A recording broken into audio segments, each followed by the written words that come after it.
Hello everyone, welcome to part 2 of my Tales from Earthsea review. We are nearly at the end of the movie now, and as I stated last time, we left off at the scene where Aran chops off Lord Cobb's hand that is holding the magic staff, and apparently that equals losing your magical abilities, and Lord Cobb transforms into an old man that he apparently is, having been kept young by his magic, and he then grabs Teru and flies to the other roof. Aran then proceeds to run down the steps one tower and up the other tower and reaches the top of the other tower literally at the moment Lord Cobb touches down there. Lord Cobb then proceeds to enlarge his arm through magic and squeeze the life out of Teru to the point where he seems to have actually killed her. He hasn't really, though, as we learn.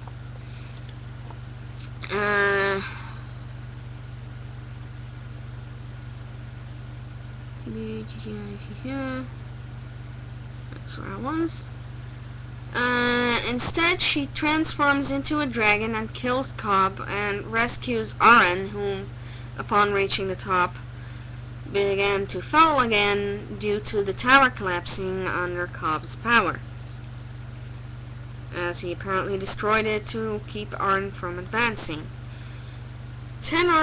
Upon Cobb being killed, the whole castle starts to collapse, and Tenor and Sparrowhawk managed to get from the top of the tower they were on out to outside of the castle with enough time not to get crushed by the falling building.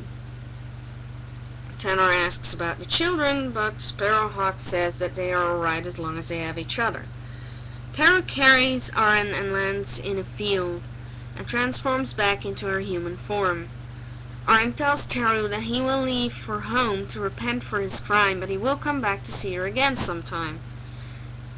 Kid, you killed your father. I highly doubt you'll ever see her again. If they don't kill you, you will stay in the blackest dungeon they can find for you. Now, basically, this entire movie is a big what to me.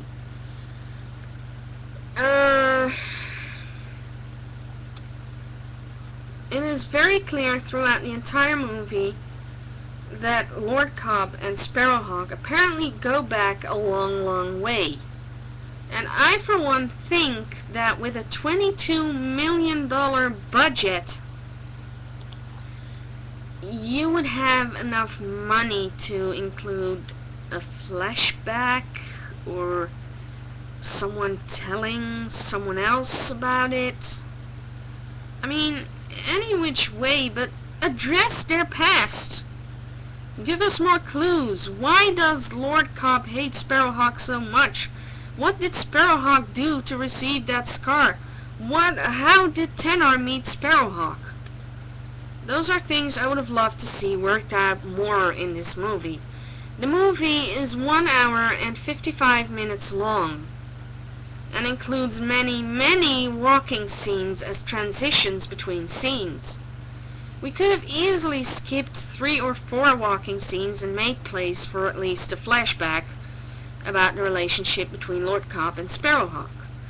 It could be that this confusing non-explanation is because Tales from Earthsea is originally based on a series called Earthsea, on the first 4 books of the series Earthsea, written by Ursula K. Le Guin, as well as on the manga by Hayao Miyazaki, The Journey of Shuna.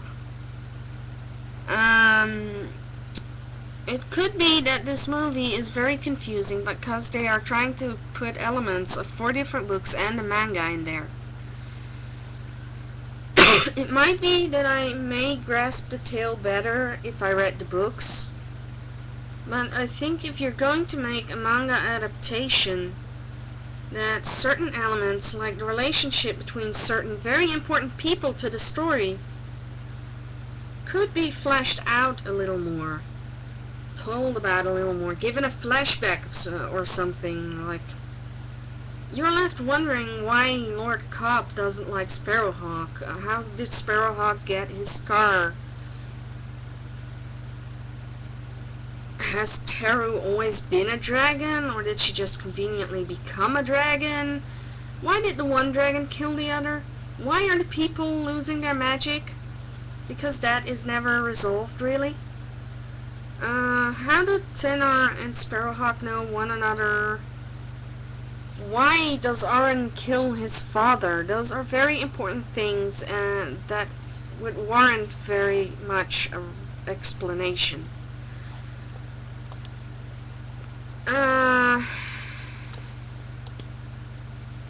Yeah, there's not much more I can say on the movie, really. It's got beautiful animation, and I really loved it.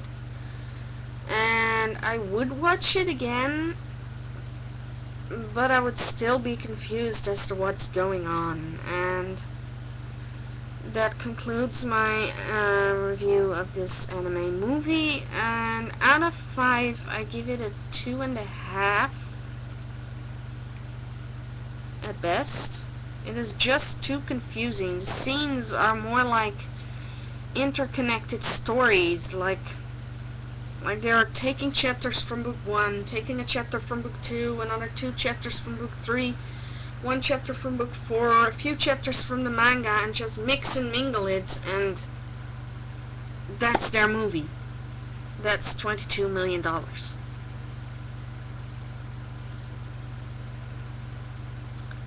So, yeah, I am not too sure what to think of the movie as a whole, really, because it doesn't seem like a whole movie. It seems like interconnected pieces that make me want to know more. I want to know what caused the mages to lose their power, and how it is resolved. I want to know why the prince killed his father. That seems like a very important thing. I want to know the backstory of Sparrowhawk.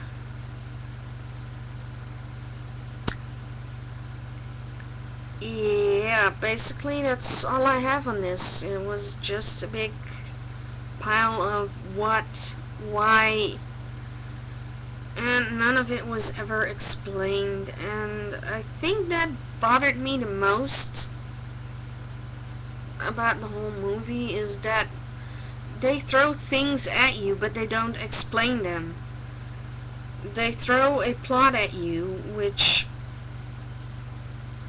seems important, yet is never spoken of again after the slavers capture Aaron. Other than that he tells Tenor, that Sparrowhawk tells Tenor that he's going to figure it out, but we never see him figure it out, so the losing magic plot is brought in but never explained. We don't know why Cobb hates Sparrowhawk. We don't know how Tenor knows Sparrowhawk. We don't know how he got his scar. We don't know why the prince killed his father, and they seem like important things, and it's a shame that they weren't worked out more. Other than that, it's a fairly pretty movie, and all I can say is you'll have to go see it for yourself because a review can't do it any justice at all. Well, later.